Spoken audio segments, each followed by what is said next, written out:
Yeah, hello, good morning. We'll be taking yet another class of GSP 1202/2202, use of library, study skills, and ICT. This is module 9, part 4. I am still your host, Ismail Abu Zibiri from the Department of Computer Science, Bayero University, Kano. Today we'll be talking about another processing application, which is the Microsoft Excel. In our previous class, we have discussed what is word processing. Microsoft Excel or Excel is a spreadsheet program that allows you to store, organize, and analyze information or informations. While you may believe Excel is only used by a certain people or people in computer science and accounting, note that anyone can learn and take advantage of the program powerful features. Excel has so many features that you can use Excel to keep a budget of your spending for the month. You can use Excel to calculate your spending also for the year.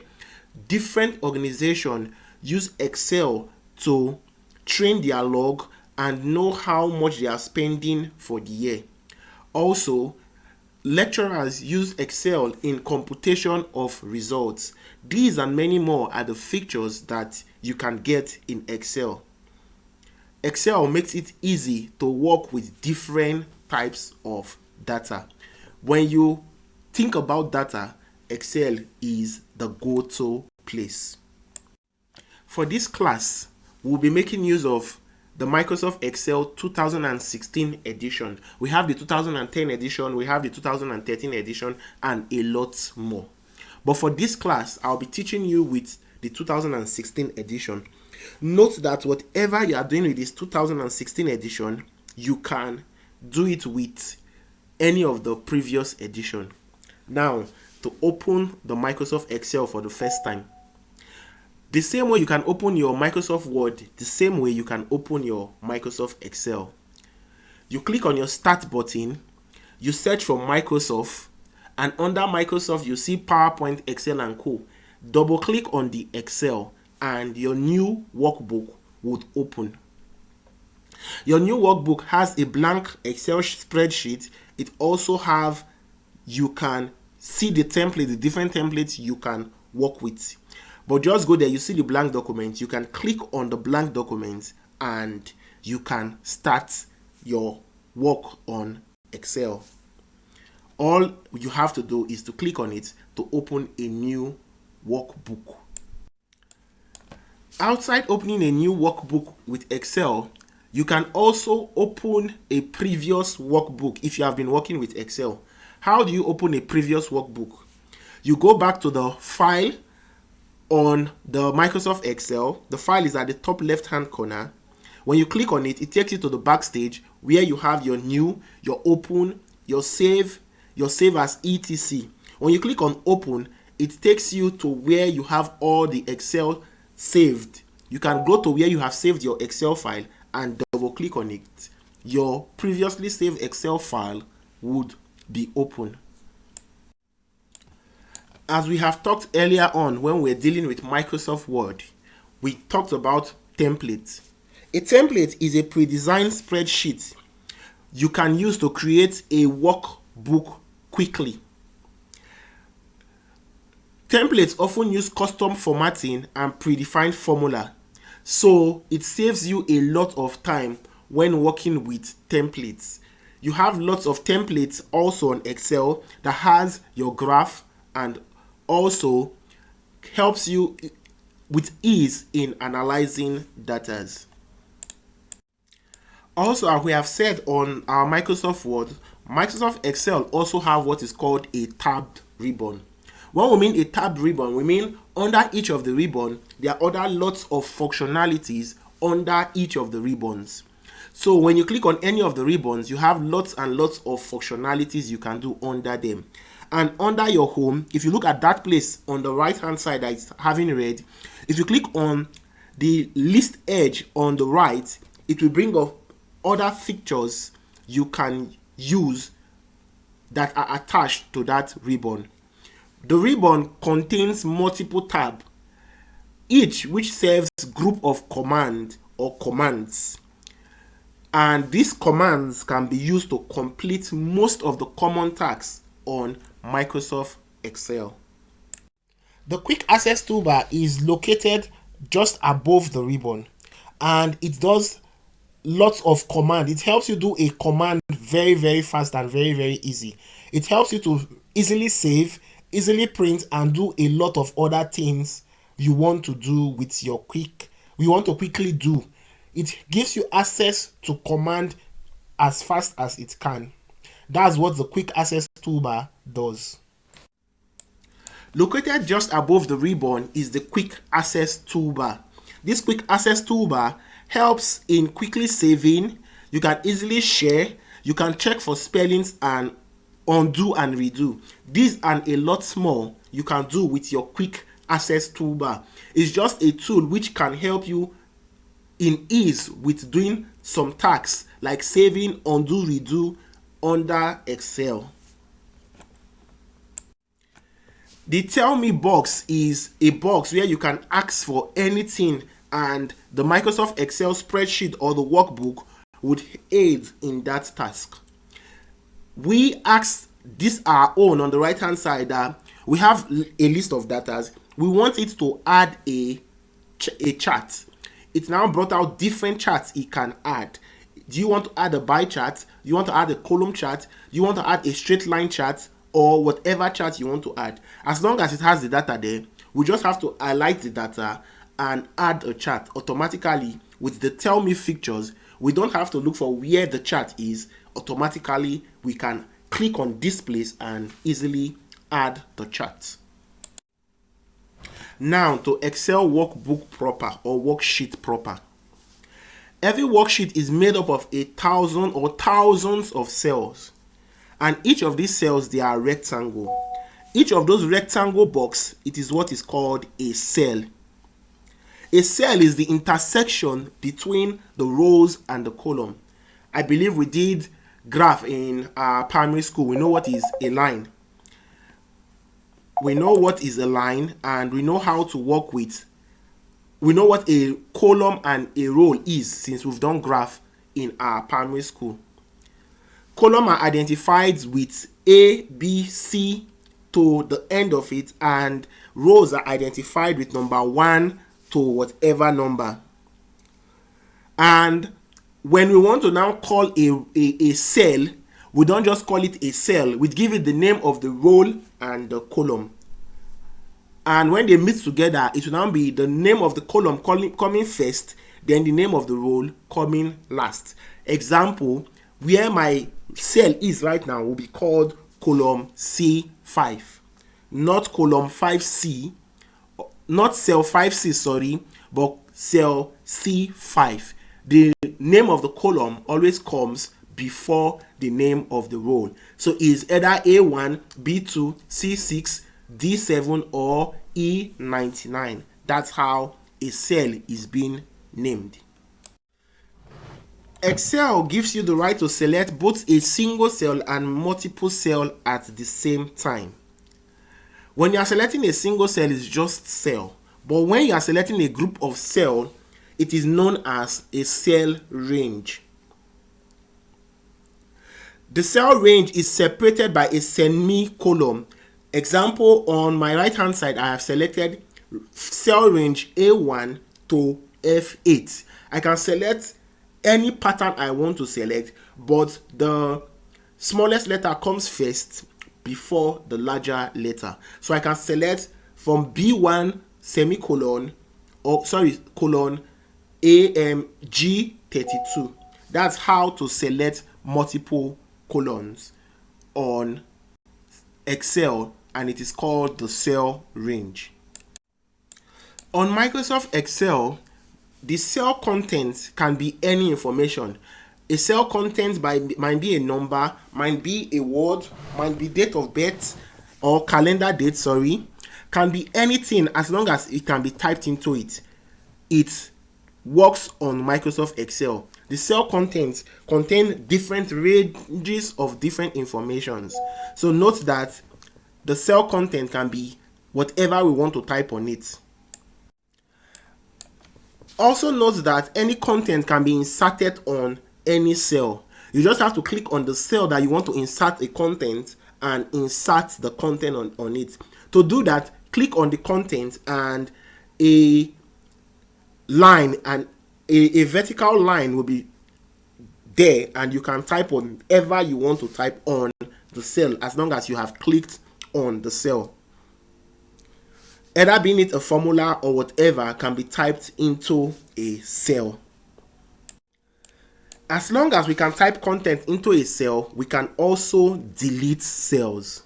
We can delete a cell, we can delete multiple cells. Depends on the one we want to do.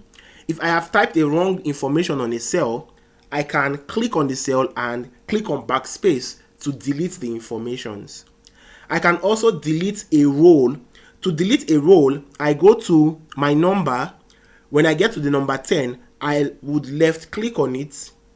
I'll right click on it. It will show me the option of deleting, and I'll delete that row. And also I can do same for my colon.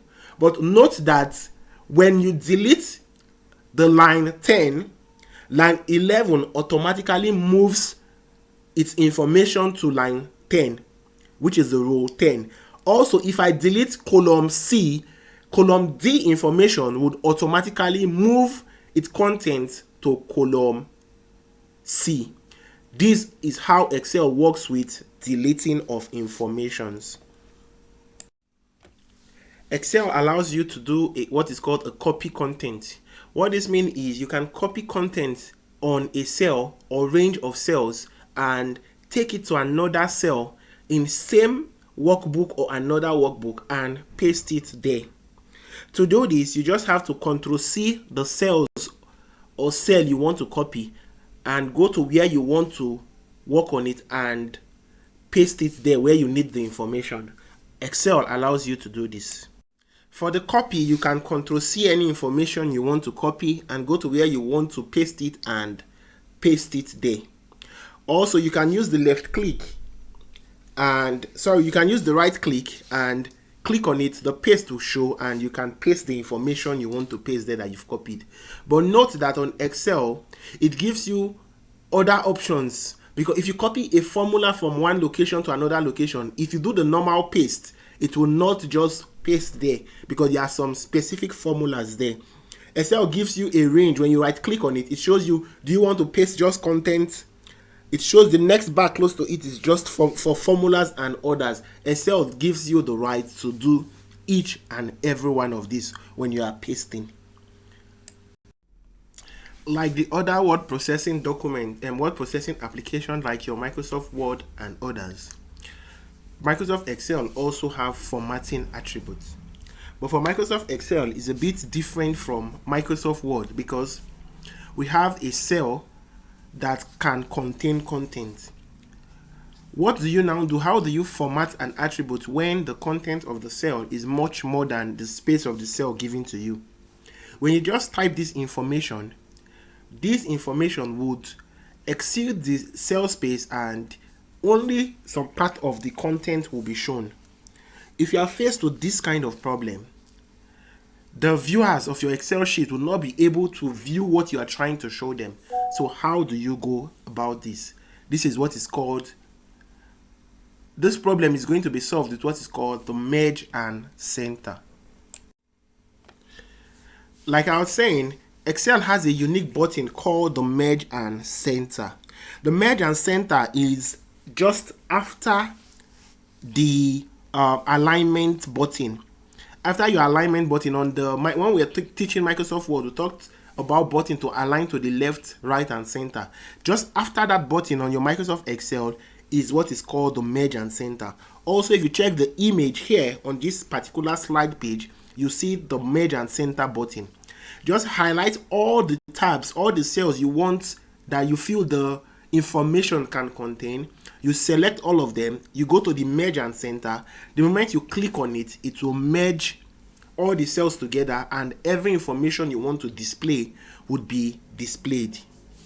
Just as it was displayed in the previous slide before this one, merge and center helps you do that. It helps merge different cells together and helps to have a better view of the slides of the cells, of the information we want the cells to display. Continuation on formatting.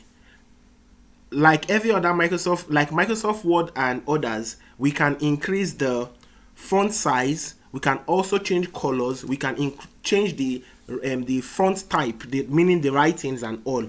To do this, to increase the font size, we go to the key just above and just below the ribbon. The font key is just below the ribbon. We'll see a number there and a writing of the text type there. We just have to increase the number that we want it to be, and once we get to the number size we want the letters to be, we'll stop there.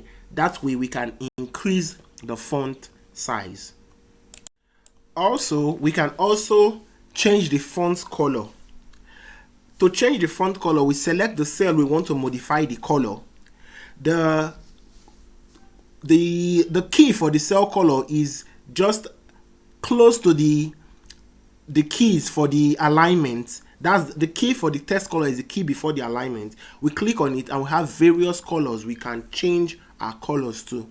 The slide on the picture on the right hand side is indicating where the key for the color is. Once you click on it, you see it and you can change the color of whatever you want to change, and it gives you a better presentation for your Excel when you have a captivating color. One unique feature about Excel is the cell border. Excel has what is called a cell border on its formatting, meaning you can have a border surrounding your document that you are trying to present. Example, I am trying to present a result sheet. Each of these columns on this result sheet and each of this row, mostly the column, the start of the column should have a border, and each of the sides of this result, the sides of the result, and the end to show this is the end should have a border. This border makes the presentation of this result much more unique. To do this, on the home key just below your text, the button to change your font size, there is a square button there that is divided into 4 parts. You click on it if you want only a top border, a bottom border, and all, but most times it is better to use all borders. So this gives your presentation a border and makes your presentation much more unique. Text alignment allow us to format our text to either the center, our left, or our right on Excel, same as our Microsoft Word. But for the Excel, you are formatting to the left, right, and center of each cells, compared to unlike Microsoft Word where you are formatting a document to the left, right, and center. But for this, you are formatting the cells. Do you want the information on the cells to be on the right? Do you want the information to be on the left? Do you want it to be on the center? Excel gives you that right, and to do that you have to use the text alignment button. This is very close to the merge and center button. If you want it to the left, you click on the far one, the farmost one by your left. If you want it center, the center one is close to your left button, and after that it is your right button. This helps you to work on any cell you want to work on. You can highlight some particular cell and merge it to the center, highlight some to the left and others to the right. This makes your document much more presentable. Simple formulas in Excel. Excel uses standard operator for formulas such as plus sign, a minus sign, a subtraction sign, an asterisk for multiplication, forward slash for division, and caret for exponential. But note that before any of these formulas, Excel formulas must begin with the equal to sign. On this slide, we'll be doing a simple calculation. On our A1, we have 10. On our A2, we have 5. On our A3, we just do a simple equal to A1 plus A2. And the moment we click enter, our result will be displayed. This is a way to do simple formula in Excel. And on this slide, instead of just doing A1 plus B2, we have it as June budget, July budget, giving the document a much more meaning. So we just do total budget equals to B1 plus B2. and it tells us the total budget. This can be much more. It can be 1,001 rows. We do the same thing. We just highlight everything downwards and it gives us the result at the end of it. These are ways of doing simple calculations in Excel. Now on a complex formula. In the previous example, we demonstrated a simple formula. Now, on a complex formula, I want to use 0.75 as tax to multiply my expenses. All I have to do is I have to place the 0.75 somewhere on my Excel sheet, and I can say D2 plus D3 times that particular 0.75 on a column, on a cell on my listing, and automatically it gives me my answer. So my two cells that are here, I would have to put them inside a bracket, then times the 0.75, and I can repeat this formula anywhere I want to repeat it. I can also do times, instead of my 0.075, I'll click on the column on the cell on E2, and it will now be D2 plus D3 times E4. Excel would give me the particular answer I am looking for.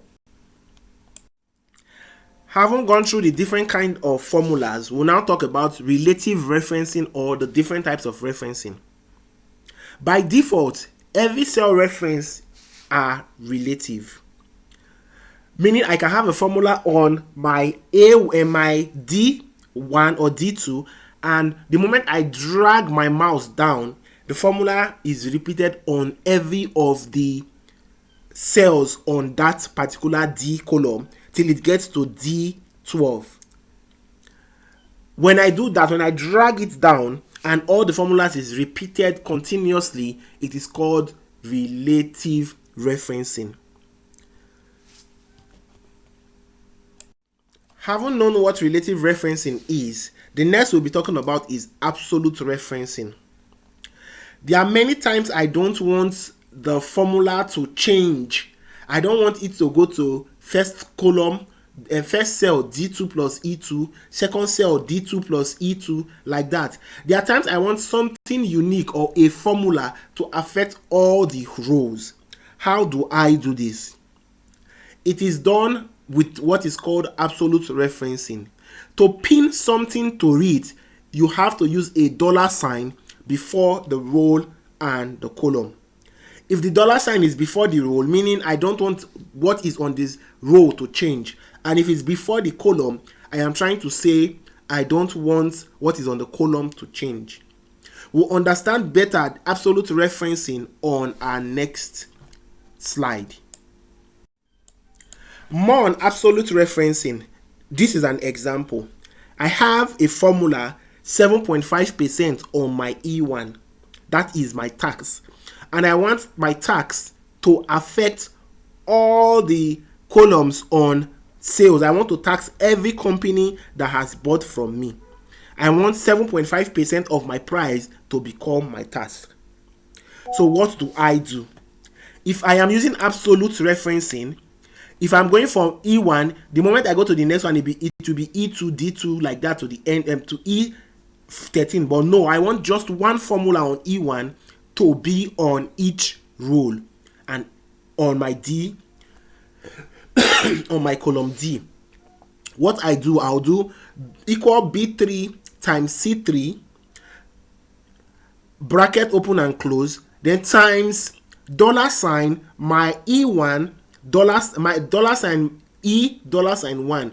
That is to tell this Excel that I want E1 to affect all the rows under D.